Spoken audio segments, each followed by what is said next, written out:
આપણે વહુઓન રાજમાં શું હવે ઘઉં ભરીએ, આપણે કર્યું એ બધું આ બધું કરે. આપણા તો આશીર્વાદ લે નહીં, પણ લુચ્ચીઓ આશીર્વાદનો લોટ લઈ આવે. પૈણીને આવીને તરત મને કહી દીધું કે આવું બધો મારી પાસે ટાઈમ ના હોય નોકરી કરવું, એટલે બધું તૈયાર મળે જ છે. બોલો, અઠવાડિયામાં 3 દાડા બેન પૌવાનું ઉપમા જ કરે. નોકરીએથી આવીને તો કે થાકી ગઈ, વસતા રહી, એમના કયામ નહીં લી, માગી વસ્તુઓ હાલે. આપણે કઈ કહીએ ગમે નહીં.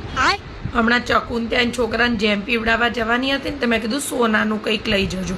તે લુચ્ચી મારી હારી કે તમારે કે હાથની કડલી પડી છે ને એમાંથી કે કંઈક કરાઈને દઈ દઈએ. મેં ના પાડી દીધી, અપાયેલી બહુ જબરીઓ બાપ. અત્યારની વહુઓ પાસે તો આપણું પાછું ના આવે.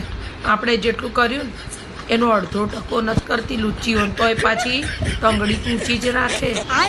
ધણી બાયડી ઘેલા થઈ ગયા ને, આપણા ધણી થયા આપણા ક્યારેય નહીં લી ઘરના.